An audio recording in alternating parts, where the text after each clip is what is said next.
Welcome back to Behind the Play. My name is Alex Adams, and I'm joined for the fourth time by the one and only Luke Fox of Sportsnet. I hope you had a good summer. In Leafs land, it must be always a crazy year. So, do you feel ready for a new season, Luke? Yeah, absolutely. I think just the last week or so, it's starting to set in, back to school. My editors started bugging me. I've got a few trips in the books in terms of flights and hotels, so it's starting to sink in. It was a nice relaxing summer, another long summer for Leaf fans, but yeah, ready to go. We got the itch again. Was did you feel as though the captaincy change from John Tavares to Austin Matthews was your hey, Luke, it's almost the end of summer, it's time to get back on track? Or what was kind of that like to see that in the middle of the dog days of August? Yeah, well, I mean, it was kind of refreshing to actually have some news. Sometimes you get invited on radio shows and you're just talking about the same topics, even though there's nothing of substance. So for the Leafs to make news in August, that was kind of fun. And then the fact that it was an in-person availability, this passing of the torch, pretty rare. Not for a guy to lose his captaincy, but to hang on afterwards and be on board with it. So it's good to see some players, some management, the other reporters, of course. But you think back to the last time this happened to a Canadian team, and it wasn't this type of feeling at all, right? Blake Wheeler getting Yep. stripped, kind of signaled his end in Winnipeg.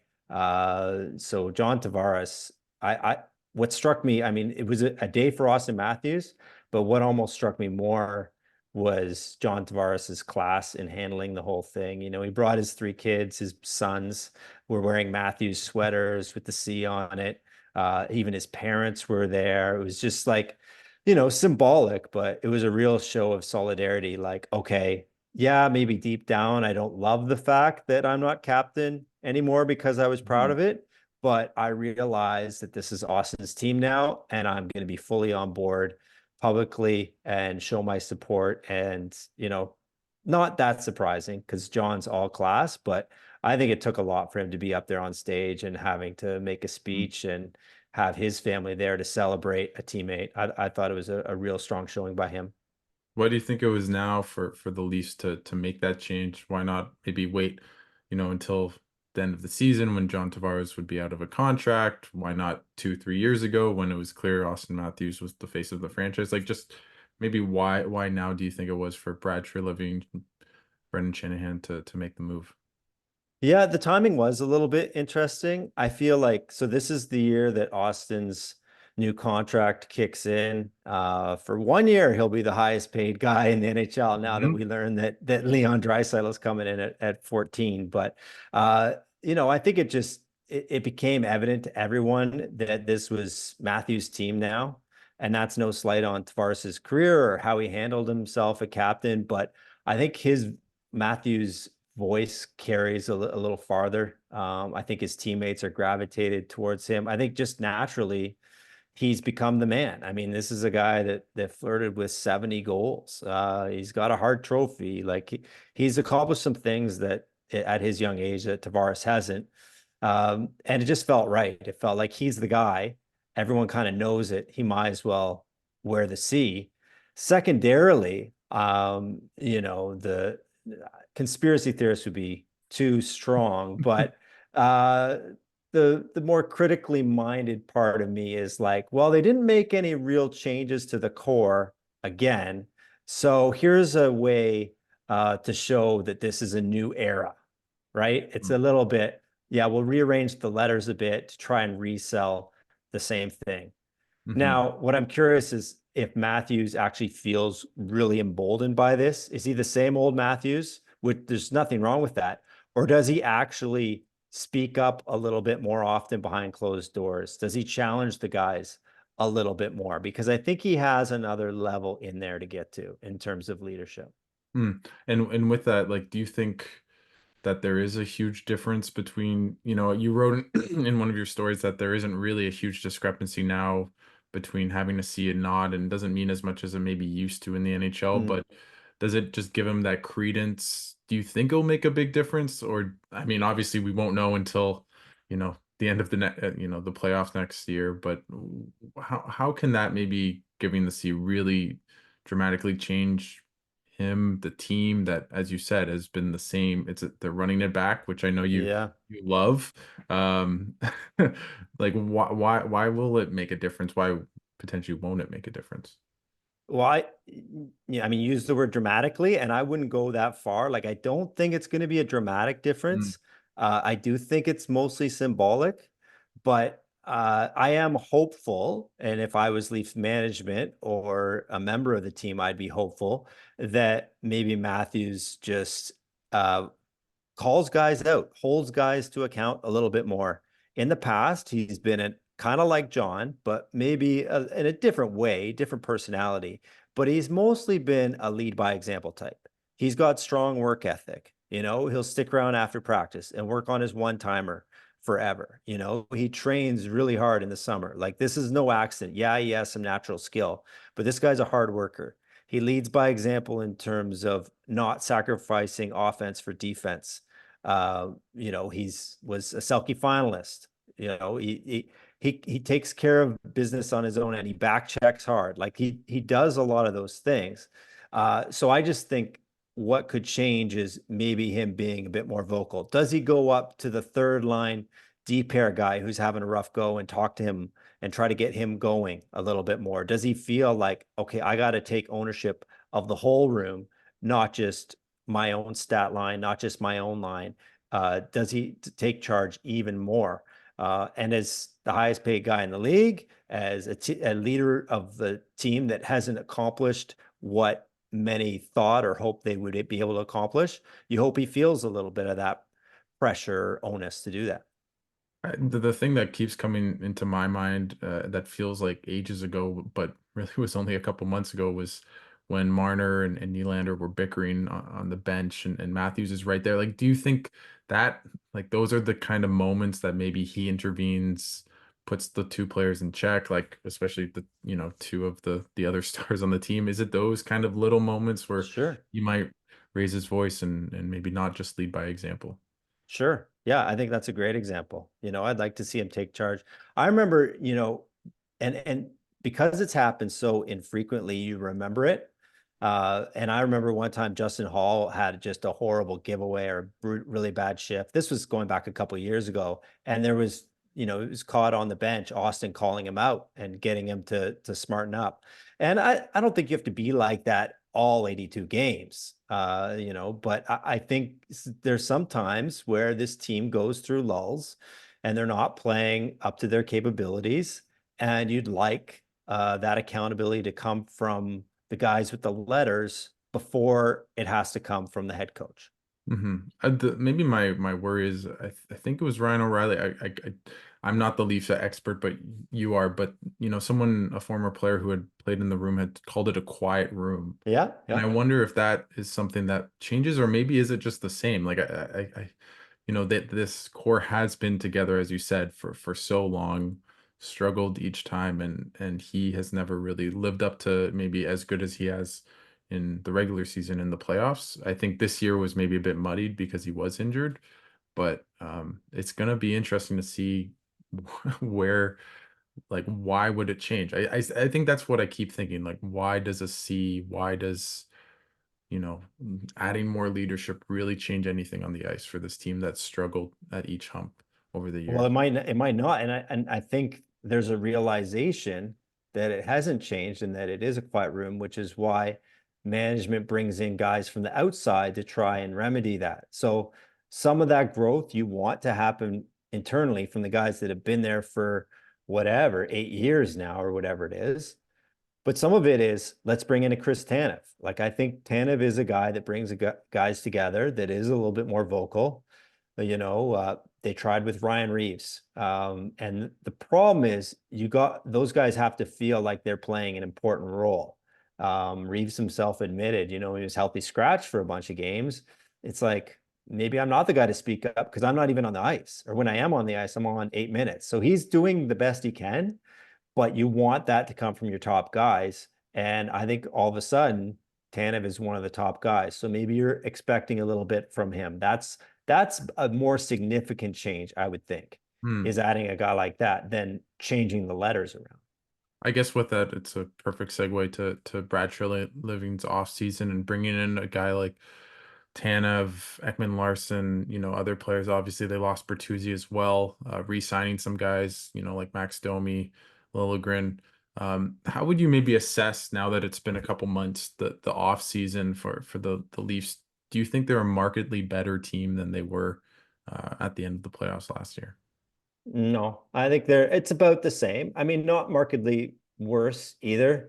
I think their forward group has taken a hit because Bertuzzi really came on the second half of the season, and I thought he was good in the Boston series after having disastrous might be too strong a word, but not that strong. Far off. Like his first half was not good, right? He couldn't find the back of the net if you gave him a map.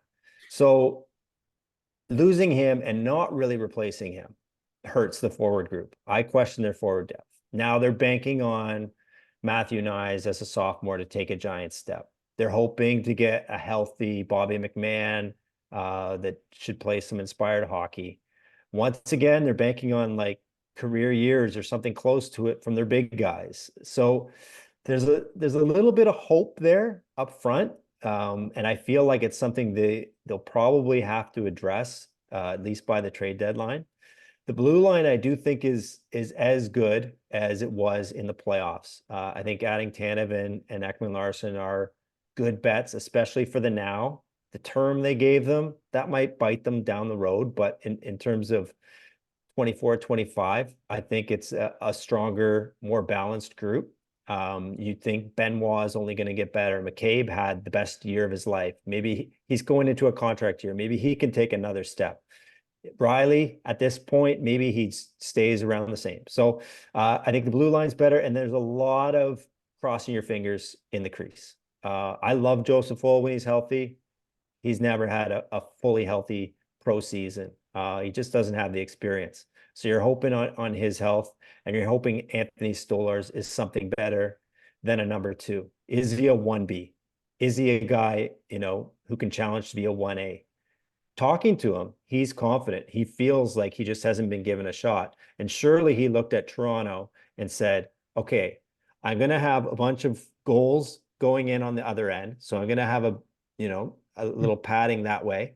And then the guy playing in front of me is pretty young and pretty injury prone. So maybe I can steal this net. I think he's coming in not thinking I'm content to be number two like I was with Bobrovsky. I want to take some starts from Joseph Woll. So the crease is a big question mark for me. Maybe one of these guys steps up, maybe they both do, and they surprise us. But overall, I think they're roughly about the same. They should be a playoff team. They should avoid the wild card. Can they contend for that number one seed? And get themselves an easier first round opponent? That would go a long way. Hmm. I guess with that, circling back because as much as Treliving's did a lot of work during the offseason, it still feels like the biggest elephant in the room is the Mitch Marner Yeah. situation. And I guess with you, what's your gut going into, training camp starting in a week or two from now with him? Do you think he's going to sign an extension? Do you think they're going to go into the season with it, kind of like with Nylander, who signed a deal midway through? Will it just be, no negotiations, walk straight to free agency? And what do you think the Leafs will do with that as well? Just with, is it the right move for Treliving and co to, or I guess Shanahan and co at the same time to walk him maybe to free agency? Yeah, well, that's what they're looking at. And the organization, this happened before Treliving, but the organization gave this guy a full no move clause. So that's the kind of pickle you put yourself in. And that's no offense to Marner. I mean, he negotiated that fair and square, good on the player. Players should get as much as they can. I don't see them coming to an extension the way Nylander did, because I just feel like it wouldn't go over very well before in season, before there's anything different in the playoffs. We all know Marner is an elite regular season player. he can put up 100 points if he stays healthy and puts his mind to it. I have no doubt. I mean, this is a great talent, and Draisaitl just raised the bar. Like, I Mm. don't think he's taking a penny less than Nylander, and I don't think the Leafs are willing to pay him that right now until they see something different come postseason time. So I do believe that Treliving at least explored options in terms of moving on from him. But if Marner wants to stay, he stays. And I understand from his point of view why he'd want to. He gets to play setup man to the most dangerous goal scorer in the sport. And you're going into a contract here where you're trying to make as much money as possible. So I think this just plays out. I don't think their management is all that eager to sign him to $12.5 million or $12 million, give him a raise when the team hasn't had playoff success. I think that would go over like an anvil with the fan base right now if he signed before camp. And I don't see Marner suddenly saying, sure, I'll go play in Chicago or Utah or something like Columbus. Like, I don't think he wants to move. So I think they just play this out. And maybe that means playing it all the way through to the end of playoffs, seeing how the team does, seeing how Marner performs under Berube. Can a coach really make a difference? We'll see. And then taking it from there. But you're right. It's dangerous, right? You could be walking a guy out the door when he's one of the best wingers in the sport. I guess what's the like who I'm trying to think of then there's so many different outcomes or possibilities with the situation, but I can't think of one that makes a ton of sense for the Leafs and Marner unless they go on a deep playoff run, which still feels a bit like I don't know, this team has never done it. Their division is, I think as you've said before, like one of the probably the best division in hockey. No real bad teams in it. Hopefully it's not the Senators for my sake, covering them here. But I just like where's the outcome where both of these, two sides kiss and make up and decide to stay together long term. The only way I see that happening is if they go on a deep run. And it's sports. Crazy things happen. Maybe this is the year they push through. Am I a believer that that's going to happen? No, just because there's enough evidence that I feel something fundamentally has to change to the core. I just and it's not a slight on Marner. It's not pinning some people, want to pile on or they mistaken the criticism for piling on a single player. My criticism would have to do with roster construction and the idea of placing such a large percentage of your cap dollars into five players, because I'm going to include Morgan Riley, whose primary attribute is offense. And the great irony here is in the last few postseasons, the team can't score. They've actually buckled down and played pretty good defense. They've got passable goaltending. Definitely in a lot of those series, they had the second best goaltending, but they had decent enough goaltending. It's not like, oh, if only our guy could make some saves. It wasn't just on the goaltending. A lot of the problem is they can't score, and part of that is health. So you put all your tens of millions into a few guys. Chances are one's going to get banged up. In the Boston series, Austin and William both had issues, right? Tavares had issues in the Montreal series a while back. So you're banking on them to be healthy and you're banking on them to be amazing, to carry you, because you haven't left enough dollars over to get great complementary players like a Killorn or a Yanni Gord or William Karlsson on your third line. Like you're too thin. You're too thin. You're putting too much on too many guys. So if they're not amazing and they're not healthy, it's hard to win 2 rounds, let alone 4. Hmm. And I guess with that, like if he does stay or if they find an extension, where do you see things at or where things are at with John Tavares, who did cede the captaincy? That seems Mm. like a move, maybe he's also in a contract year. Do you Mhm. think there could be an extension, before training camp or before the season throughout, like maybe in a similar vein, where do you see things are at with Tavares and the Leafs right now?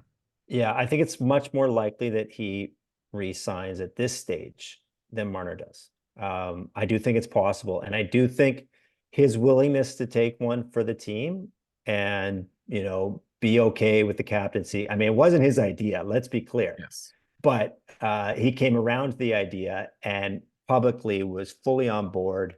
So I think that went a long way to him staying. I think he really wants to stay, maybe even more than Marner wants to stay. So he's got three young kids. He's got the support of all the grandparents. He's from here.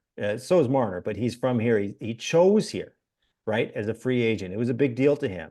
And I'm sure on that day, he thought, this is my last stop. And he wants to win so badly. This is a guy who's top 100 in all-time NHL points. And he's only been to the second round twice in his life. Like he wants to win. He's fine financially. So I think he'll be willing to take a haircut. I'm not saying he's taking 800,000, but he'll take a haircut if it means staying on. And if you look at the team center depth, I think there is a role for Tavares beyond this season, just because he's so valuable, because he can play center. And maybe he grows into a third line center role. There's room on the left wing. Maybe he phases into life as a winger and a power play specialist, a la Steven Stamkos. There is a future for him here if he takes less money.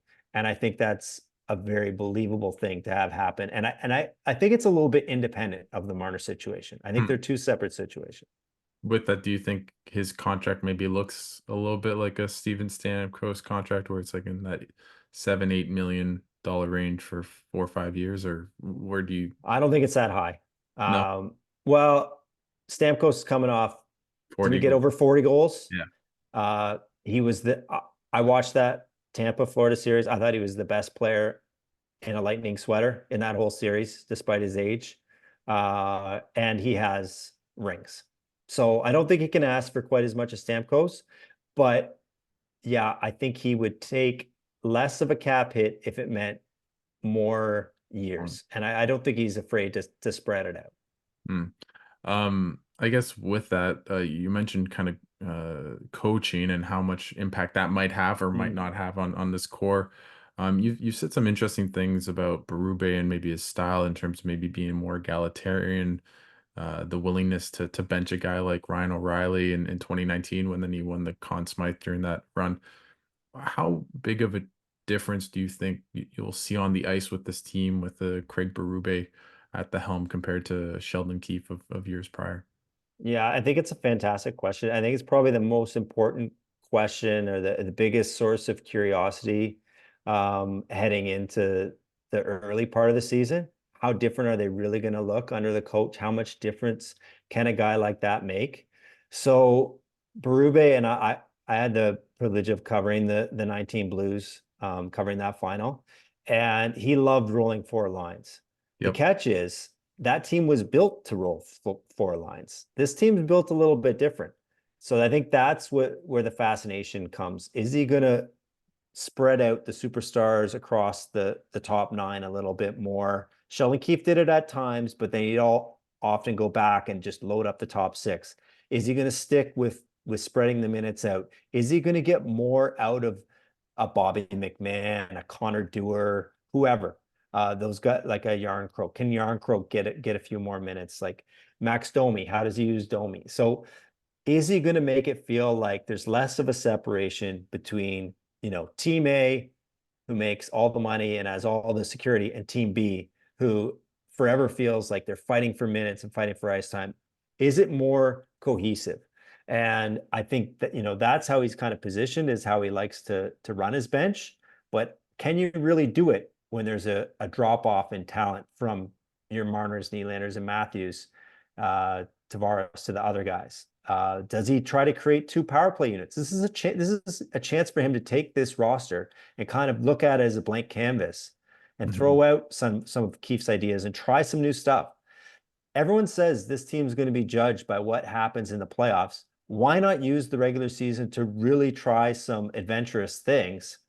See if something else works. See if you can get more out of guys, because it's all the dress rehearsal anyway. I guess with that, my next question is, during the Babcock years, there's the famous time where he benched Mitch Marner, a young Mitch Marner, to the fourth line. Like, I don't think we're going to see that, but is that something where maybe people kind of want a hard ass and then they see the hard ass benching their best players and then get it, like just as the fan base, like how do you think they'll react to maybe a bit more of, I don't know if tough love is the right word, but maybe that kind of being harsher on the star players that I think Keefe and even Babcock in some ways weren't as much. Yeah, I mean, I think if you're the coach, you got to not care what the fan base thinks.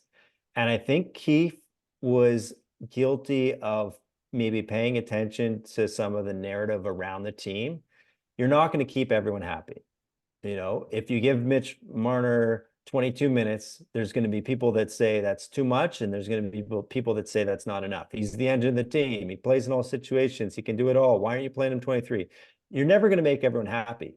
Uh, what will make everyone happy is if you build a winner, and not a regular season winner, a winner in the playoffs. So I think he gets that.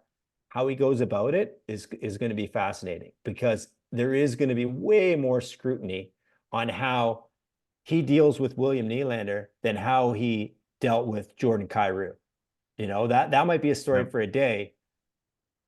Something like that would be a story for a week or a month in Months. Toronto. So uh, I don't think he really cares about the media stuff. I think he's a straight shooter and wants to win. But how does that play out? I'm fascinated to see. Do you think that might be something interesting with the core four, core five, or just but really the trio of Marner, Nylander, and Matthews, who have really been given everything, the money, the fame, and really have wilted under the pressure that maybe getting a bit more of a kick up the ass might change things? Like, or do you think that was Well, what the team needed for that's the years? hope. That's the hope. I think it was overdue, and that's not a slight to Sheldon Keefe, but I do think something needed to change. You need a different voice. I do think those guys were pretty comfortable. They wanted Babcock out. They got their coach fired and got a new guy who came in with less security and power, I'd argue, than a lot of the players. Like the players had more power than the coach, and ultimately, who paid for the playoff failures? The coach. So they proved that power by staying on. They got their raises. They're good. So I do think a guy like Berube comes in with a ring. I do think that matters. That doesn't necessarily mean he's going to win another ring, but I think it matters when a guy has already led a group of NHLers to a championship versus a guy who led a group of AHLers to a championship. I do think that carries weight with the player. Mhm. So, and he's also the kind of guy where just the way he carries himself, I would be shocked if he walked back any of his comments or softened Mhm. his criticism the next day Mhm. when the microphones and the cameras appear. So, I do think he's a bit no nonsense like that. But I've also heard from talking to players who've played from him before that that doesn't mean he's strictly a hard ass. Like apparently he has a good sense of humor. He gets along with most of his players. He doesn't act like I'm here, I'm the dictator. He actually wants to build relationships with guys. I just think he's a little bit more straightforward and Mhm. a little bit more decisive. Hmm. How do you think that will interact with maybe, as you mentioned before, just the depth of this team? It's a lot of younger players that, aren't, he's not going into a room, especially with the forward group, that with a bunch of guys that have played 8, 9, 10 years in the league. And that's really what they're going to be trying to get out is with the Holmbergs, the if Min, maybe even Easton Cowan, like other players, Connor Dewar's kind of youngish. Like, how do you think that might interact with the young players? And maybe what do you think those expectations should be for those guys that have kind of been in, the depths or in the AHL that will need to step up for this team this year? Yeah, I mean, I think they're going to have to earn their ice time. They're going to have to earn a guy like Brube's respect. I don't think much is going to be given to those guys. Uh, I think it's my understanding that the organization would rather Fraser Minton play a full year with the Marlies and develop. He's not coming off the greatest season in junior. I think this guy will be an NHLer, probably in 3C. It'd be great if he turned into a 2C. I really like this kid, but I do think he needs time to grow. So in a perfect world, I think he'll want to see those guys earn their ice time as opposed to giving them anything. But, you know, maybe he learned a little bit from when things started to go south in St. Louis, and how to work with the younger player a little bit better as opposed to being so hard on him. It's a fine line.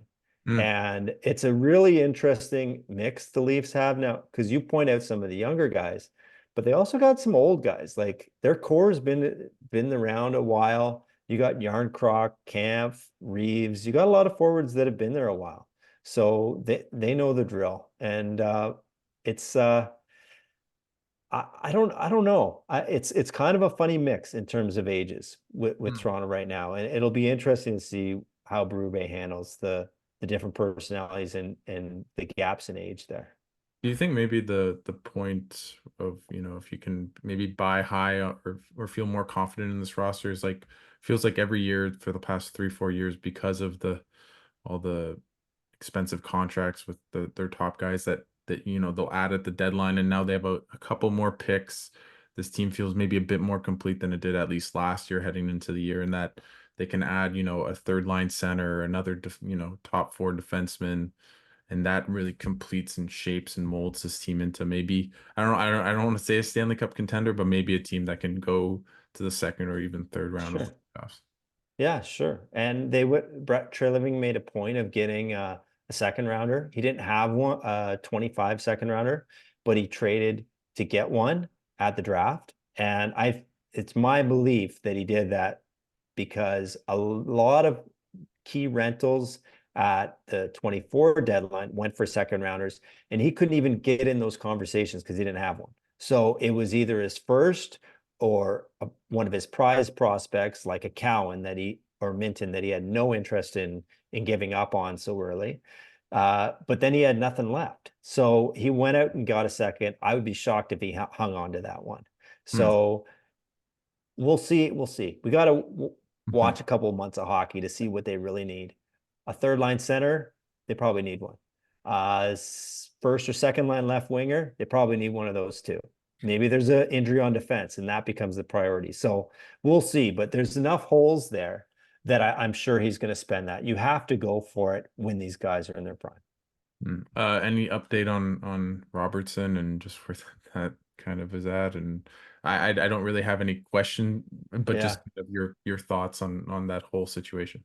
Yeah, well, it's my understanding that, you know, he hasn't rescinded his trade request or expressed a desire to sign his qualifying offer. I don't know how deep Treliving's gone in terms of offering him much security. So I think either he's going to sign a bridge deal, either a trade pops up, but to my mind, it's like if a trade that Treliving likes hasn't arisen now, why will it arise in the next 2 weeks before camp opens? Really, to me, the pressure is on the player more than the team. Treliving went out and re-signed some guys who can play the wing. He went out and got Alex Nylander, which is an interesting one. Now he's only on a Marley's deal, but he has NHL experience, and that could put some pressure. Hey, we have guys willing to take your minutes, Nick, if you want to not put pen to paper. I actually think it hurts Robertson more than it does the team if he decides not to report to camp. This is a guy who's been injured a lot, had to play through COVID, struggled to in and out of the lineup with healthy scratches. He needs reps. I really like his talent. I really like his work ethic. I like his attitude. But this guy needs to play hockey. So if he doesn't want to be a Leaf or he doesn't see a future with himself as a Leaf, I think he might need to play his way out of this situation. Up your trade value by playing well. Then you make yourself more easy to trade. Or maybe under a new coach, you win Berube over and somehow you have a spot because with Bertuzzi gone, the opening on the left side has never been more open than it is now. Mm. Just maybe, you know, we've kind of touched upon it a little bit, but with this team, like, does it feel for you that their window to compete for a Stanley Cup has closed? Do you think there's a possibility that it can open once again? Or is this really, I think maybe in many ways my question is this the litmus year of where like the 55 possible directions this team can go in, where they do well in the playoffs, do poor, Marner, Tavares, cap space, everything. Like, does this feel like this is the year where it's not make or break because they've always run it back, but that it leads to actually real movement for this core and this team? Yeah, I mean, I feel like every year we like, especially here, we like to position it as this is the really important year. Something's got to change, or this will tell us what they're made of, or we got big decisions. There's always an angle to go and drag you that in that direction. What I would say is this year's unique because of the Marner situation, and to a lesser extent Tavares. And I think whether they re-sign Marner and run it all back again would be really fascinating. And it might be a little boring, to be honest, especially if they don't do well in the playoffs. Or all of a sudden, you have $11 million in cap space that you could go fill. And you're probably not filling it with one player. You're probably filling it with two or three. And that would drastically change the complexion of the team. I'm not willing to shut their window of contention closed. Austin's signed for 4 more years, one of the best players in hockey, puts the puck in the net like no one I've ever seen live. So, and that includes Alex Ovechkin. So, Mm. uh, I think you always have an opportunity to contend when you have that a guy like that as your number one center. It's can you fill in the pieces around it? And Mm. I think Marner's going to be a big storyline because if it's not him, then you're getting a new supporting cast. Before I let you go, I just kind of want to ask a question. I mean, we never know with these things, but right now, as we sit here today in early September, which team is the best team in Canada in your mind? Oh, Edmonton. Yeah. Yeah. I mean, I watched them come within a couple goals of winning the cup. They just re-signed Draisaitl. I like what they did in free agency. Yeah, Doug Armstrong's double offer sheet hurt their depth for sure. But a lot of the guys, like a guy like Connor Brown, taking a little bit less just to stay. I like the idea of bringing back the majority of the core. Um, yeah, it's the Oilers. It's the Oilers for sure. Who's better, Draisaitl or Matthews? No, I'm kidding. I'm not going to make you answer that, especially as a Leafs reporter. But Luke, I agree with the Oilers pick. I hope the Sens can just be watchable and uh, get at The least. bar's changed, eh? It's down to watchable. I think there's been too many summers of hope, and we need summer of realism. So I think the Sens fan base is there. I think for the most part, they're Yeah. not too high. I At least, hope. at least you have company because Detroit and Buffalo are feeling the same thing as you guys in Ottawa. I feel bad. I feel worse for Buffalo. That fan base. Yeah. And Yeah. they were right there too. They were right Mhm. there. Anything kind of you kind of mentioned and alluded to it, Luke. Anything in the hopper for Sportsnet for that people should kind of keep their eyes and ears open for, that you want to plug? Well, I'm gonna be all over Leafs training camp. Cooking up story on the 25 people that will define the 24-25 season Hmm. as a bit of a longer read for the season preview. And yeah, I don't know. I'm back at work. I'll be posting lots of stuff. Yeah. Awesome. I hope Linus Allmark is somewhere in that piece because I think he'd be. He he is. He is.